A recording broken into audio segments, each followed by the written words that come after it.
In this episode, we're going to talk a lot more about how to separate yourself in the right way as a strength and conditioning coach. Now, as with all these videos, this can apply regardless of what field you're in, right? But strength and conditioning coaches typically have issues with this, as do those in the fitness industry, because it's not part of our classic education.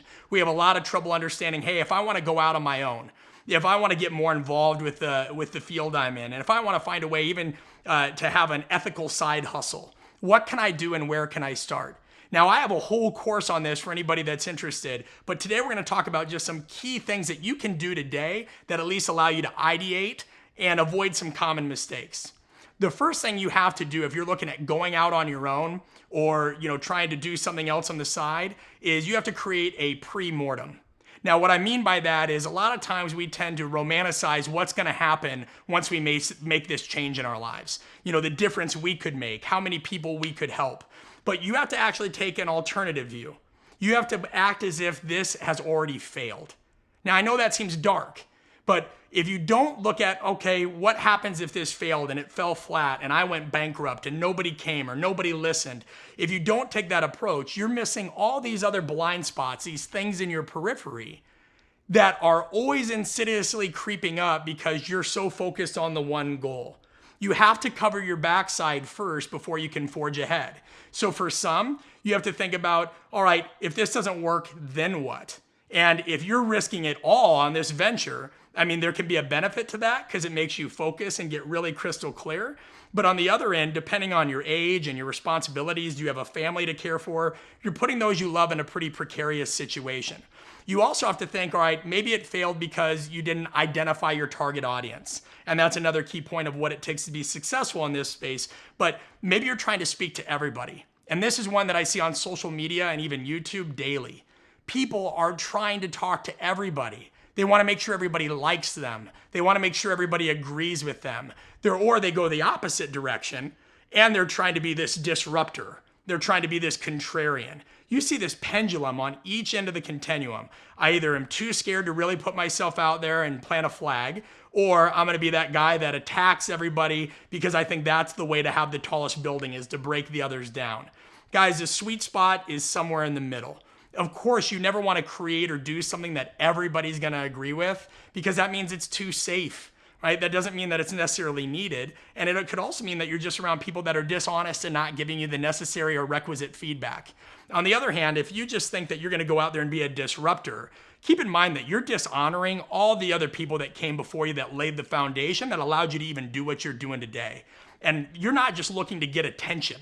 Attention is not what you should be seeking. You should be seeking an impact and one that's enduring. And this is why we always talk about committing to craftsmanship. So your pre-mortem, have I covered my backside? What if this fails? What if I can't connect with my audience? What if I don't understand how to set up the business correctly? What are all these ways that you can cannibalize your chances of succeeding? Now, after you've thought about all the ways that it could fail, you have to think about what is it that you're really good at where you think you could help people. Now, some people on YouTube and everything else will say, identify what you're the best in the world at. I don't think that you can be that prideful to think that you're the best in the world. And I understand that that's an embellishment, but you just have to think, where could I add value, right? It doesn't have to be something completely new. Maybe you just present it in a new way. Maybe there's an audience that, even though this concept is something that people talk about in so many other fields, maybe your audience hasn't thought about it, right? For me, that was helping people understand more about coaching science. A lot of my career was spent on the training science part. I did a ton of videos on how to cut correctly, how to get faster, how to increase your vertical jump, how to do all these things. But the issue I saw was not that coaches lacked programming knowledge. Sure, that still exists, but there's so many resources for that. I saw that even when people had this knowledge, they couldn't communicate it well to others. They had trouble relating. They didn't understand the other intricacies and avenues of coaching.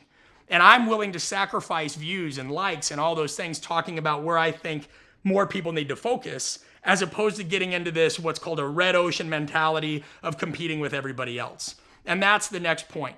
Make sure that where you're going to add value, are you really joining a crowded marketplace? Look at cell phones, for example. If you wanted to create a new cell phone today, not only are you against Apple and Samsung, but Nokia, tons of other folks that make these phones. You need to think of a blue ocean strategy, something where the sharks aren't constantly eating and fighting over the chum.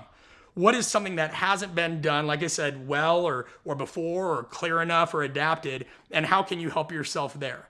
I hate to tell you, but right now, if your goal is, I want to teach people how to squat better, you're going to have a harder time breaking into that market. There's a lot of people doing really good work. Doesn't mean you can't, just means that you've got to think about where your time is best spent, and that's going to align with the next piece. You've got to follow your values. There are too many people that let their values lead, or that don't let their values lead, but instead follow vanity. They want that quick fix. They'll do whatever they can to be seen as this hacker or this person that showed people a shortcut. Guys, at the end of the day, the problem that you're going to help other people solve, if you want to make a big difference, has got to be something that's timeless. There are no quick fixes. So if you go into it with that mindset, you're already going to fail.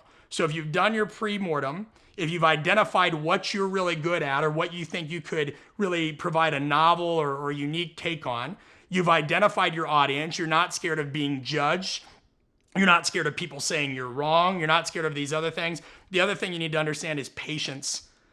So many people get into this and think it's going to happen immediately. I can't tell you enough how many times I felt like, man, my message isn't resonating, or nobody's going to buy this book. I think my mom will probably buy it and my brother will burn it. And what you find is if you're consistent with your message for 1 year, 2 years, not days, not months, but years, it'll eventually find the right audience.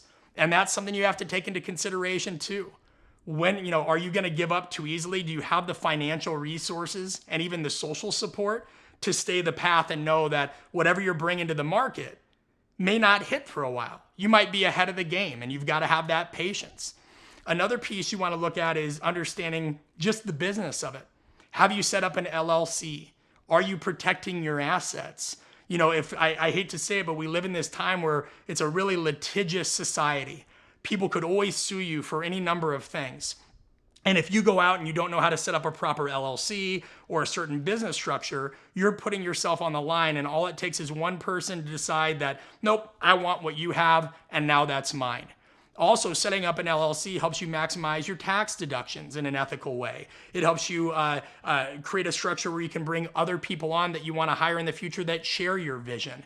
But you've got to enlist the knowledge and the support of a CPA, an attorney, somebody that knows how to do these things, which brings me to my final point, guys. You got to be willing to invest and spend some money. And this is tricky because when I wrote my book, when I did my first course, all these things were done on loans. Right? And I had that pre-mortem. I was like, well, if this all fails, I could always go back to working for a team, or I could go back to doing this. But if you don't have the mindset or the understanding, at least, that this is going to take not just a lot of time and effort, but also money, and you're not willing to put that skin in the game, you're bound for trouble. And I say this to you, strength and conditioning coaches, because we tend to have a weird attitude towards money in our field. There's people that, will only take jobs in these settings, even if they only get paid $20,000. I mean, there are strength coaches that literally take jobs as minor league coordinators where they have to have a master's degree and be bilingual that are lucky if they pay $25,000. That's below the poverty line. So what I'm saying here is coaches always get caught up on, oh, it's not about the money. It's not about the money. If you want to make a bigger difference and you want to spread a message and you want to scale your impact, at some level it does have to be about the money, because you're going to need the finances required to make videos or to market your product or to create your product to begin with, or have the time, what's called really the option value, to say no to certain projects and focus on the ones that most clearly align with your vision. So if you want to separate yourself for the right reasons, or you're going out on your own, these are all things that you need to learn. Even if you're not going out on your own, these are great skills and strategies for you to understand. So if you are somebody that says, hey, good video, but I'm going to stay in the team setting, I always want to be employed by somebody else, that's fine. But remember the first thing I said about the pre-mortem. Protect your backside. You never know if there's budget cuts. You never know if you're going to get fired. You can never guarantee that you're going to have that job tomorrow.